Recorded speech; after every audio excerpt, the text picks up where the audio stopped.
Pleased to hear you mentioned chemical looping, because obviously if that works and the plans are going forward on that, we don't have any capture. We do have sequestration issues, but it eliminates the real need for capture because it comes out with just CO2. So very pleased to hear that that's on the agenda. Support good loans being made. I know there's some risk involved.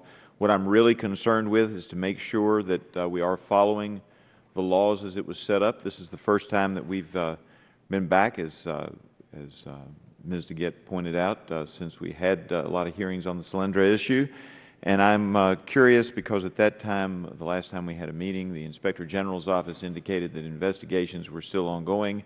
Mr. Haas, can you advise us, are the investigations still ongoing into what happened with Solyndra, and are we expecting any, or do you know if there's any possible criminal conduct that may have taken place during this time period? I can say that investigations are still ongoing, sir. They are still ongoing? Yes, sir. All right. And I was a little vexed by comments made earlier by Mr. Waxman indicating that the hearings had shown that there was no wrongdoing. While whether or not there are ever any criminal charges that come out of this, I think there clearly was wrongdoing. And I hope that in the future we'll make sure that the law is actually followed. And I feel compelled to go through a litany of these and ask, as part of the, have we learned our lessons? Are we still going down this path? In regard to Solyndra, on December 13, 2010, DOE sends a letter to Solyndra advising Solyndra that they are in default. Section 1702 G4A indicates, I quote, if the borrower defaults on an obligation, the Secretary shall notify the Attorney General of the default. That's so that under 1702 2G4B, the Attorney General can be involved in making or taking action to make sure that the American taxpayer is protected.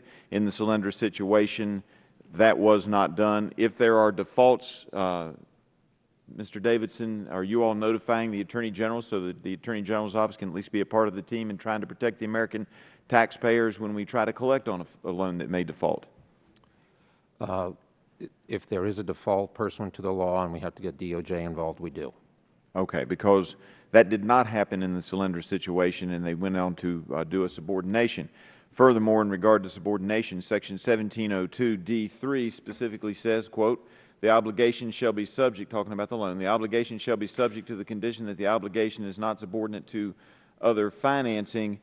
It goes on in another section to say superiority of rights in 1702 G2B, the rights of the Secretary with respect to any property acquired pursuant to a guarantee or related agreements shall be superior to the rights of any other person with respect to the property. However, the DOE at the time decided that subordination restriction in Section 1702 D3, referring to Susan Richardson's memo, the subordination restriction in Section 1702 D3 is a condition precedent to the issuance of a loan guarantee and not a continuing obligation restricting restructuring options. Now, I believe it was wrongdoing to come up with that opinion, and as we know, there was a memo that said, well, this is your best option, but there was never contact with the Department of Justice on making a decision to subordinate, even though someone at Treasury emailed back and said, we don't think you can do this. I believe it was wrongdoing not to consult with the Department of Justice. I believe it was wrong under the law to do a subordination in that case. And the subordination, forget the riskiness of the loan of Solyndra, the subordination cost the American taxpayers $170 million, and I believe that was wrongdoing. Do you believe that those lessons have been learned, or do you all think that you still have an option of subordinating a loan, notwithstanding the clear language of the statute? Mr. Davidson. Thank you for the question, Congressman. And I realize this issue of subordination is a very important issue. It's important to you. It's very important to us in the Department. I can say we have absolutely no plans to subordinate any loans in our portfolio. Well, I hope that you not only have no plans, but I hope that even in a dire circumstance, that if you need authority, you come back to Congress, because it clearly is not granted in the code section. I'm excited by some of the things that are happening in the energy world. We have had a great resurgence in American energy. Hopefully we can find even more ways to do that, and if this loan guarantee program can move that forward, that's great.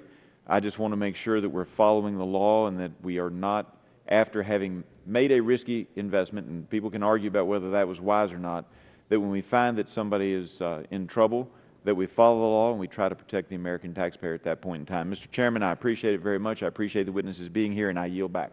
The gentleman yields back, and now we recognize the gentleman from Iowa, Mr. Braley, for 5 minutes.